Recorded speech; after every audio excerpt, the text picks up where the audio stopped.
Jess O'Brien. Jeffrey Grubb. Super Kiwi 64. This is Look a new at game. him! It's very cute. Yes. Let me tell you something.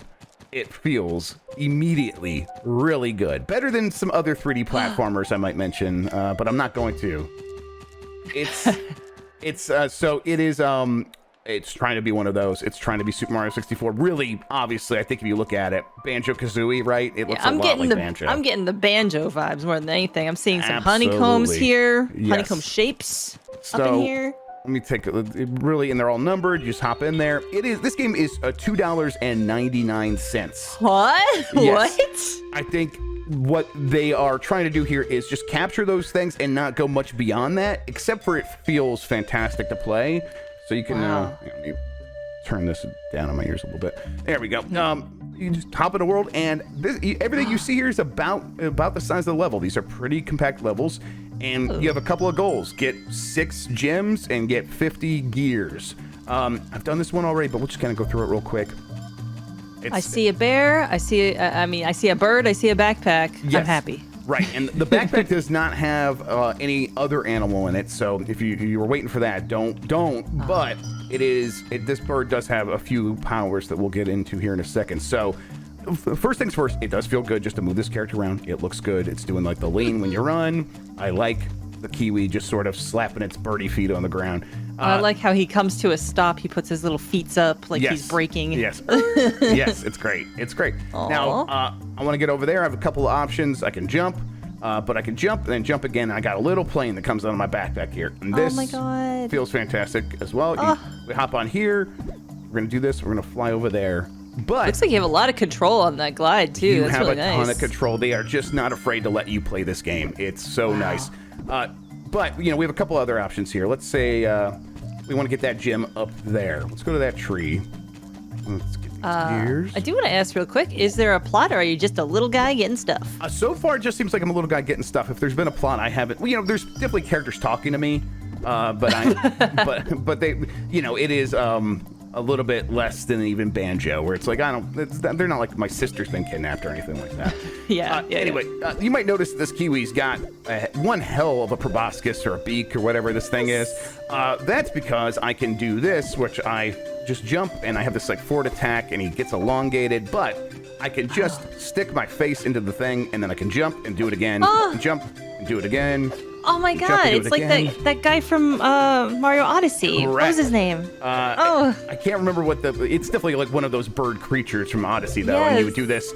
There is no fling. I'm not flinging like that character did or like that capture mechanic did, but it still feels just as good. God. And I can get way up here. And again, there's no like time limit on this. It's not going to fall off suddenly. This is just, another way to get around, and it's just as useful as anything else. And it's not limited. So yeah, and now I can just kind of get a glance at what to do over here. We'll come down here. We'll get these things. A pirate ship. Yes. It's not a banjo-ass, rare-ass game without a pirate ship somewhere in there. Yes, and that was my second gem there. Again, I got to get 6. I've already gotten all 6. Yeah, I know. Yes. I know what those are for. We're gonna just junt our nose right into there, and now that thing is up there. And how do we get it? Of course, we just do the little maneuver here.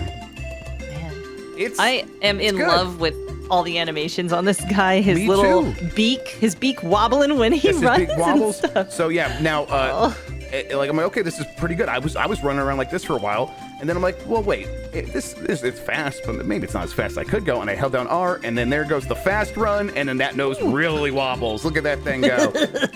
And if I want to do that while flying, of course I can do that while flying too. That little propeller comes out in the back, and my nose just wobbles all over the place. It's just great stuff. Oh my God. It feels so good. I'm extremely charmed. Yes, me too. The music is fantastic as well. They're definitely going for the David Wise stuff, which, if you're making one of these games. The Wisey, Kirkhopian sort of vibes. Yes, exactly. And it's, I think they're getting close to pulling it off. I mean, no one is Wise or Kirkhope, but this is close. And then, we're basically pretty close to already being done with this level, though. That's why it's $2.99. What it is like, okay, if you were making a game for N64 today, it would be very cheap to make, and that's I think they're just kind of looking at it through that lens of we are just going to do that and see if people feel good about it, and I feel pretty good about it. And that's why like so many indie games right now have like gone from like the 16-bit, 32-bit to like the PS1 and N64 era. Yes. It's because all of a sudden it's like, oh, this is accessible and we can make things that look like this era now. Yes. It's not like necessarily a total nostalgia grab. It's just like, oh, we understand how to do this now. It's easy now to do this. Exactly. This is this became. I remember a joke from like Mystery Science Theater 3000. Like they want to like just keep doing it until they can make the CGI dinosaurs from Jurassic Park cost like $20. And it's like, yeah, we're kind of getting there. And that's you just open up a game making tool these days, and this is basically almost like the tutorial, making it fun. Obviously, still very hard. This game nails that, which is something I'm very thankful for. Like, not to, poo-poo the efforts of how hard it is to make a video game or anything. It's not easy. It's just this is something that we can do now and we weren't capable of doing previously in like the indie sphere. We democratized, right? It's been democratized. And you feel it here. So there you go. And I think this level is done. So we just go back to hub. Let's go to a world I haven't seen yet. So, and it's all just right here, right in front of you. I'm curious if there's any enemies you get to fight, because there's no guys in that level. Yes, I actually haven't seen much of that so far, so let's... But, like, clearly you gotta fight a guy. You've got, like, I got an attack. A rapier-style plunge that you do. Let's take a look at this sand world real quick, see if there's anybody that'll pop up at us. Yes. This music. It's good. Oh, here, this looks like a man. Oh, my God. Ooh, yeah, look at that. Oh, man, that N64-style, PlayStation-style explosion effect on there. Oh, that looks like blast core. I agree. I'm charmed. Let's see if this guy does anything to me if I just kind of stand here. He's just hanging out. He reminds me of what are they, Dark Nuts in Zelda? Yeah, totally. Yeah, got the, like a bit of a vibe there. Yeah. There's also these weird hieroglyphs on some of the walls. I found some of these by a skeleton once. So there might be more going on than I realized, but oh man, I would love if there was like some sort of like secret level you could only get to if you knew how to translate those or do something with them. It feels possible, but I don't know. No promises, everybody. Let's see. I'm just spitballing here. Yeah. Wouldn't it be neat? Wouldn't it be cool? for Super Kiwi 64 2, maybe consider yes, it. Exactly. It's not in. You gotta use the lock-on technology though and put this cart in that cart. Oh my god. Yeah. Absolutely. That was I was obsessed with as a kid. I was like, holy shit. I never actually ended up playing banjo-kazooie, but I was still like waiting for that so much. You've never played banjo-kazooie? Never played banjo-kazooie. What? I know. I should give it a chance. Yeah. Oh my heart, Grubb. You just injured me greatly. I'll give it a shot. I always wanted to go back to it. Oh my god, if you ever stream it, like hit me up. I want to see somebody play that for the first time. I can't even imagine what that's like. Oh, now we got all the lava here. Look at that guy walking around in the lava. I love this particular lava texture that kind of looks like a really bubbling pizza. Yes. Like a pizza set to a weird Photoshop layer. Yes, it looks like our Kirby Ahigao to the poles rubber sticker. I don't know what I'm accomplishing there by blowing up those big things with the nuclear symbols on them, but I'm doing it.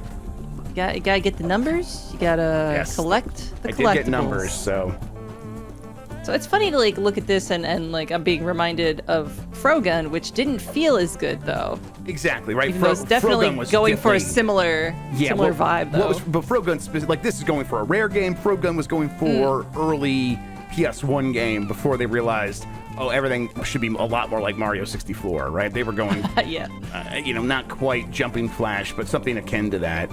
This is just like, no, we are going to make it, like, what if Rare made Banjo-Kazooie today? And yeah, it feels that way. And it's like, learning from the past, what did work and take that and try it yourself. Yes, and it's they're definitely pulling that stuff off.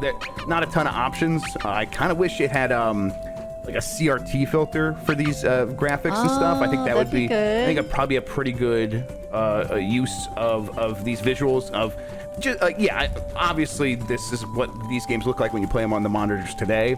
Kind of wish it just looked a little bit more like it did on my old TVs, but this, it's still really good.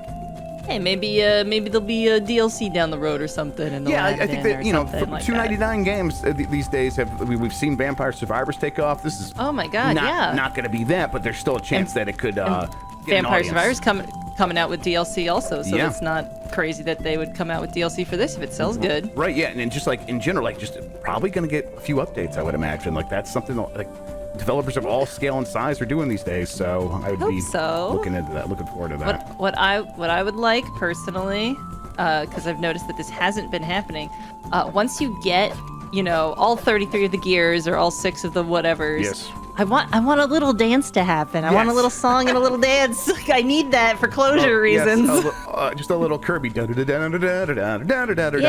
absolutely. And like every time that banjo got a jiggy, it was like the whole thing. But yeah, not when he gets all of them. You're right. Yeah, I need a little dance to celebrate that I got all of them. That's all I want. So far, this one has been much more.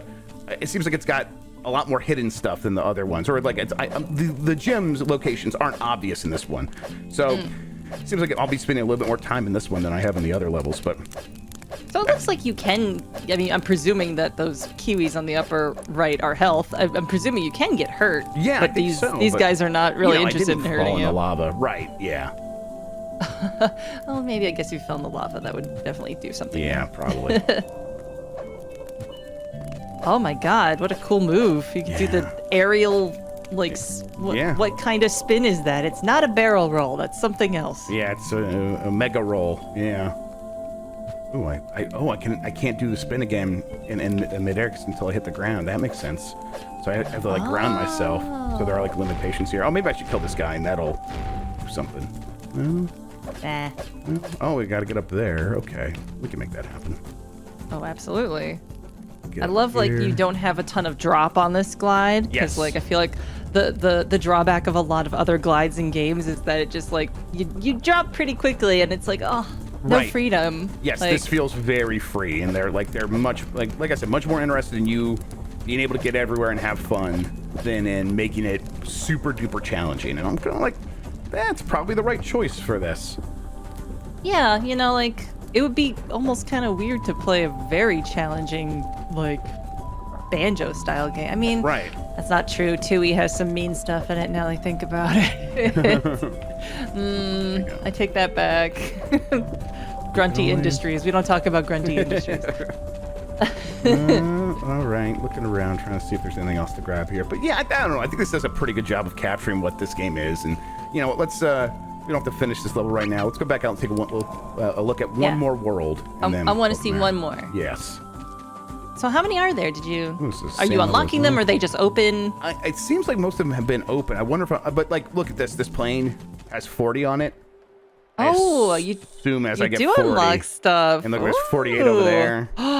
How many levels are going to be in this? Yeah. What if that pipe goes to like a whole nother little hub area and there's like 5 more places to go? Yeah, exactly. I'm hoping so, but I mean, I at this point I'm not expecting much more than 6, 7, 8 worlds. That seems fair for the price, but who knows? For $2.99, that's more than damn fair. Whoa, yeah, absolutely. Yes, totally. So it's less than $1 a level. That's highway robbery. Yeah, we are robbing this developer. 12, 14, 24. So like just to get 40, there does have to be at least 5. What is it? No, like 8, 9 levels just to get 40. What is $2.99 divided by 8? You know, we're talking cents per level. Absolutely. The value proposition here is off the charts. Bonkers. Oh yeah, here's one. Ooh, a skeleton. Yeah. Oh. Let's go to 6. Ooh, okay. Oh, wow. Like okay. This. Yeah. Purples and more lava and giant blades. The Dark Souls of Super Kiwi levels. Slightly ominous music, but nothing too crazy. Yeah. Maybe it'll kick in later. Who knows? Let's see if I can get hurt. Yeah, there we go. Oh no.